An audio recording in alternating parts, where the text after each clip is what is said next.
नमस्कार। जय हिंद दोस्तों। हम लोग समसामयिकी करंट अफेयर्स का अध्ययन कर रहे थे। अप्रैल माह की करंट अफेयर्स को पढ़ेंगे, जिसके अंतर्गत आज का जो टॉपिक है वह है अंतर्राष्ट्रीय घटनाक्रम। इसका हम लोग पहला टॉपिक देखते हैं। तुर्की में भूकंप आया था, चर्चा में रहा है, सब जानते हैं। तो तुर्की और सीरिया में आए भूकंप के बाद भारत द्वारा ऑपरेशन दोस्त चलाया गया। तो यही प्रश्न यहाँ से एग्जाम में निकल के आ सकता है कि ऑपरेशन दोस्त कब चलाया गया। तो जो तुर्की में भूकंप आया था उसकी मदद के लिए, आपदा में मदद के लिए ऑपरेशन दोस्त चलाया गया था।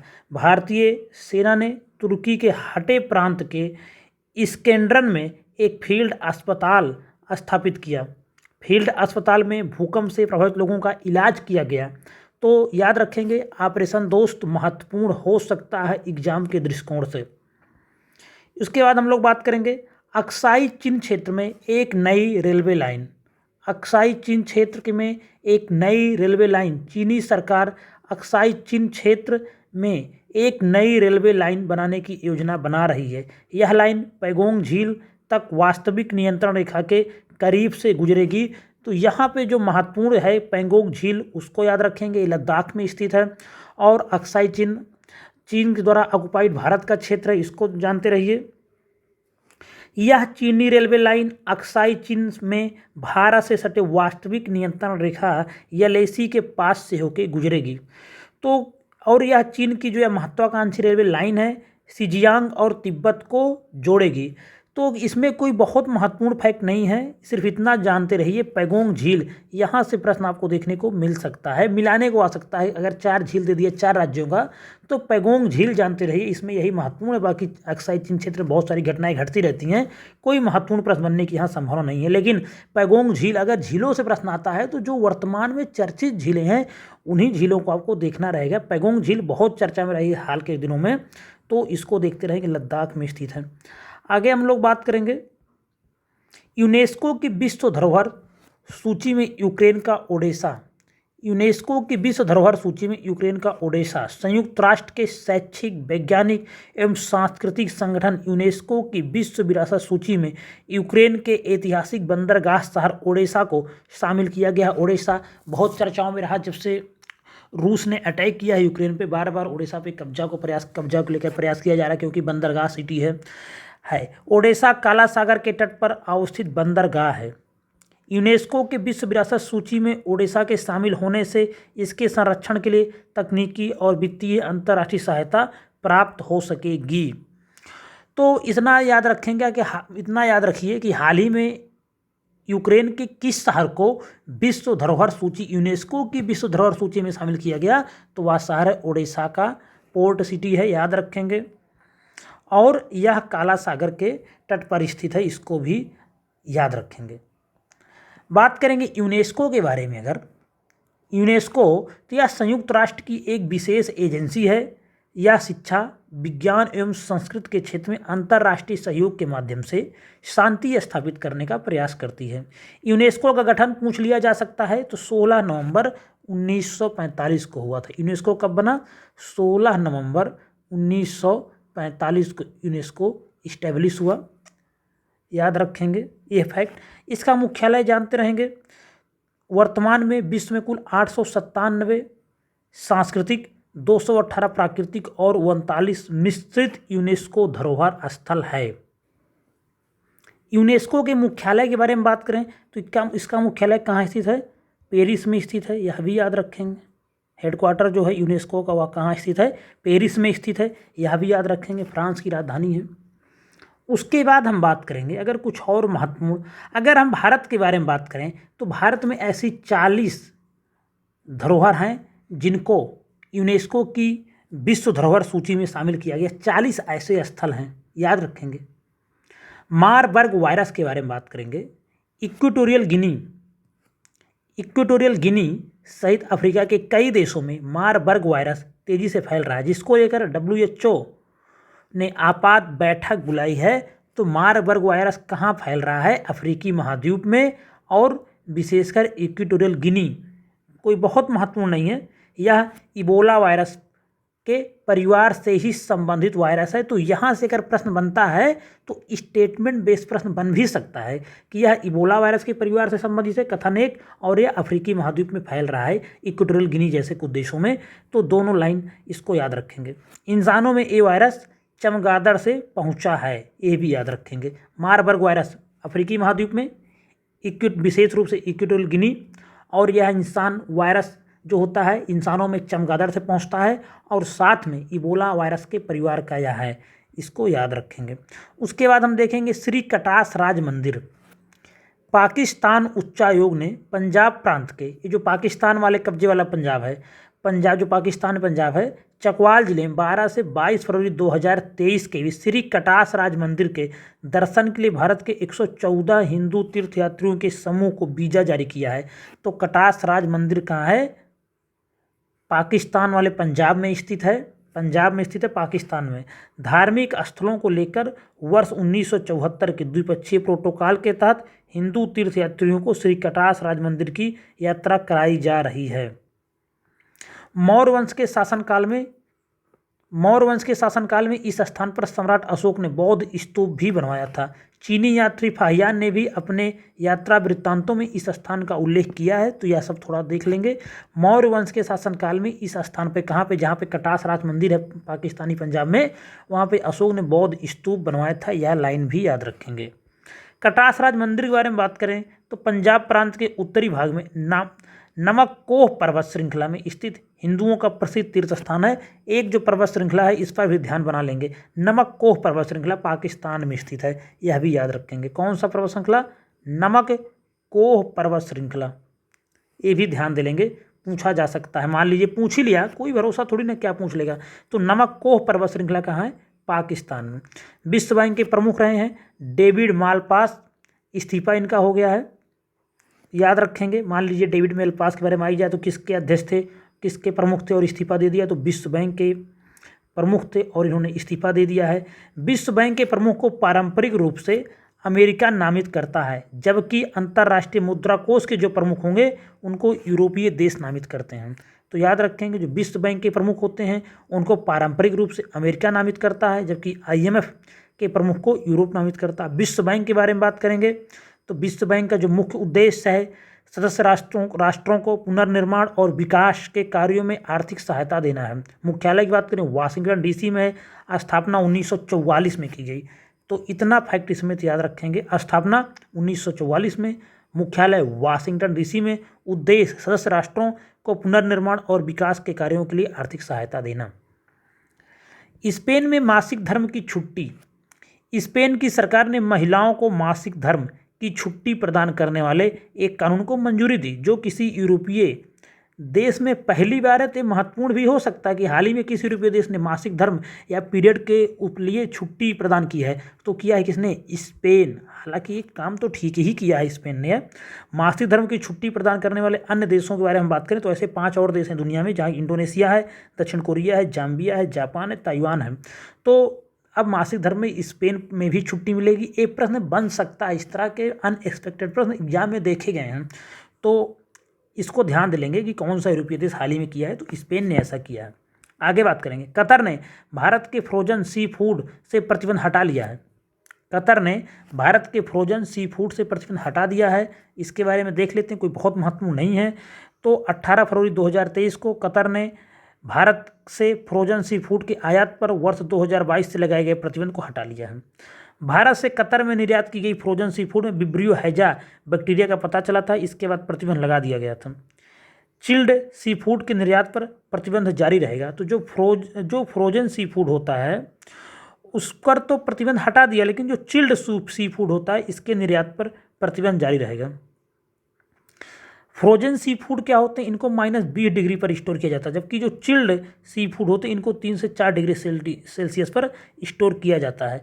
तो इस तरह से फ्रोजन सी फूड पर प्रतिबंध कतर ने हटा दिया है, और लेकिन चिल्ड पर बना हुआ है। तो इतना थोड़ा सा देख लेंगे, ये कोई बहुत महत्वपूर्ण नहीं है। आगे बात करेंगे, हैजा के बारे में बात करेंगे।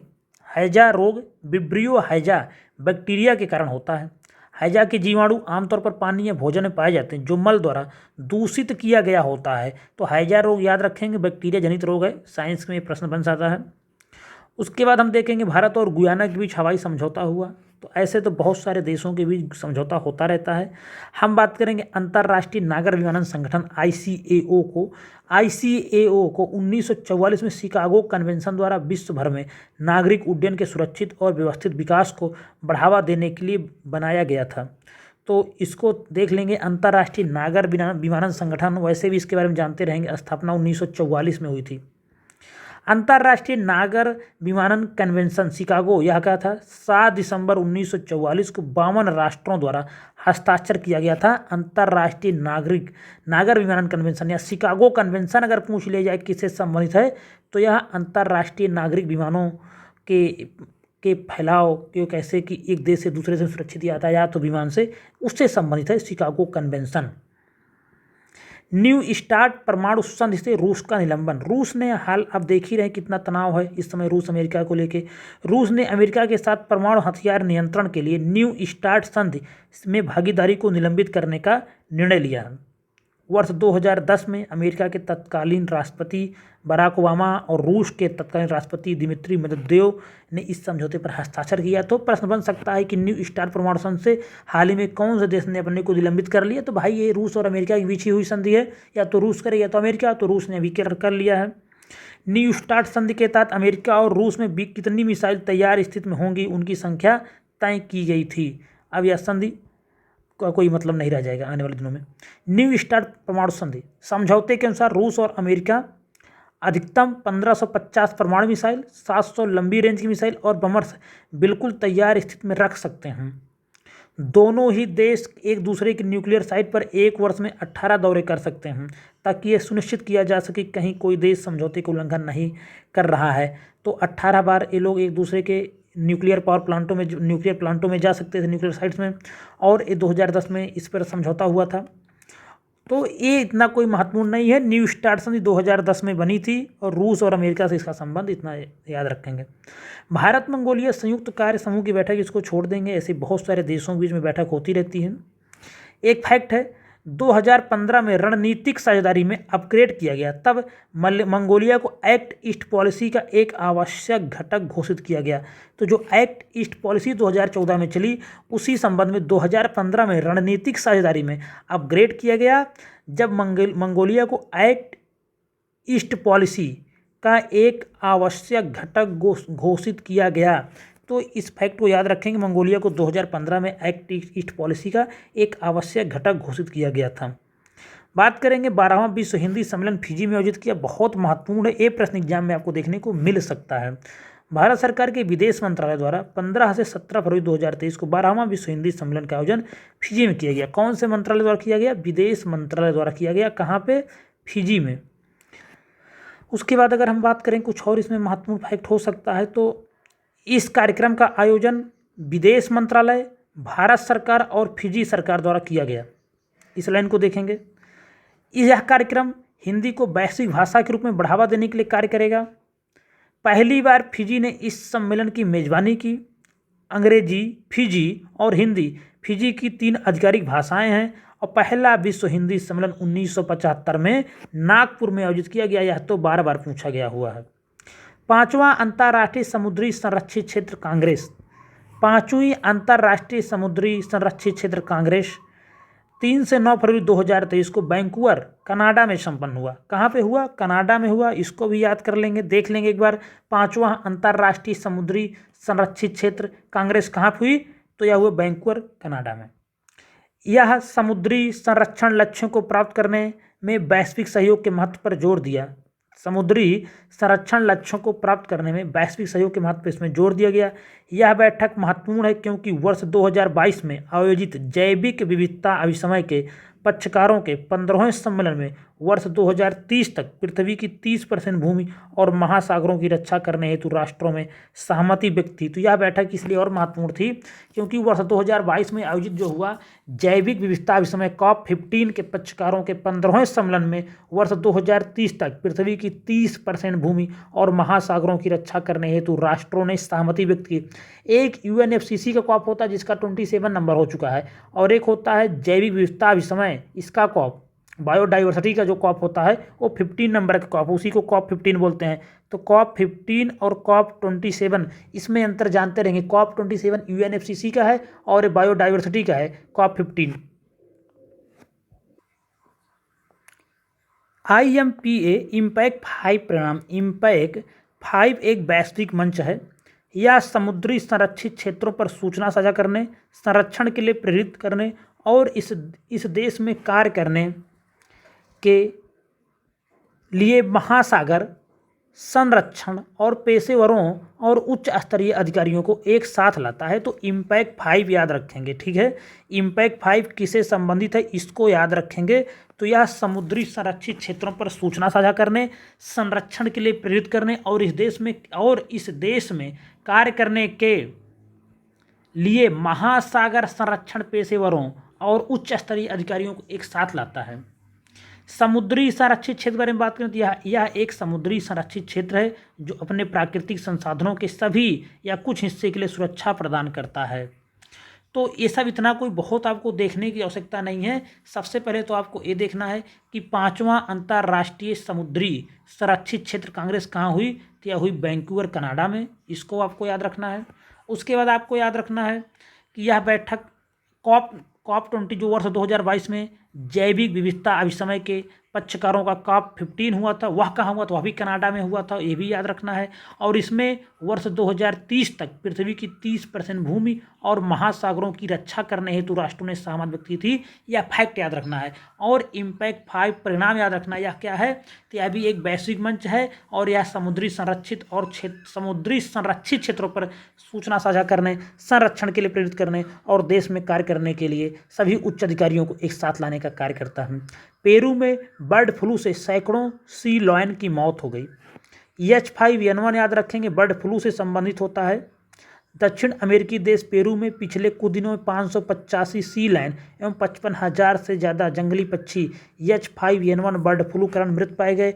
H5N1 इसका संबंध किससे है, इसका संबंध बर्ड फ्लू से है। इस वायरस का संबंध इसको याद रखेंगे, आता है मिलाने के लिए। और यह प्रश्न सीधे आ सकता है कि हाल ही में किस देश में बर्ड फ्लू से सैकड़ों सी लायन की मौत हो गई, तो पेरू याद रखेंगे। पेरू की राजधानी याद रखेंगे, राजधानी से भी इसका प्रश्न आया हुआ है, राजधानी इसकी लीमा है। इसके बाद हम बात करेंगे भूमिगत वायुसेना बेस ईगल 44। ईरान ने अपने पहले भूमिगत वायुसेना अड्डे का अनावरण किया है जो लंबी दूरी की क्रूज मिसाइलों से लैस लड़ाकू विमानों को रखने में सक्षम है। ईरान ने अपने पहले भूमिगत वायुसेना अड्डे का अनावरण किया जो लंबी दूरी की क्रूज मिसाइलों से लैस लड़ाकू विमानों को रखने में सक्षम है। ओघब 44 इसका नाम है और फारसी में ईगल है, तो इसको याद रखेंगे। भूमिगत वायुसेना बेस ईगल 44 किसका है, ईरान का है, इतना याद रखेंगे। वायुसेना बेस है, ईरान का है। ओघब 44 या ईगल 44 हाल के वर्षों में देश के विभिन्न क्षेत्रों में निर्मित सेना की वायुसेना के लिए कई सामरिक भूमिगत हवाई अड्डों में से एक है ईगल 44। इसी के साथ अंतर्राष्ट्रीय संस्करण यहीं पे समाप्त होता है। इसको देख लेंगे, भूमिगत वायुसेना बेस ईगल 44। सीधे यही प्रश्न आ सकता है किस देश से संबंधित है, ईरान से संबंधित। वीडियो अंतर्राष्ट्रीय संस्करण पे यहीं समाप्त हो रहा है। वीडियो अगर आपको पसंद आ रहे हैं, कुछ भी कहना है तो कमेंट करिए, पसंद आ रहे हैं तो लाइक करिए और अगर अभी तक चैनल को सब्सक्राइब नहीं किए तो सब्सक्राइब भी कर लीजिए। धन्यवाद।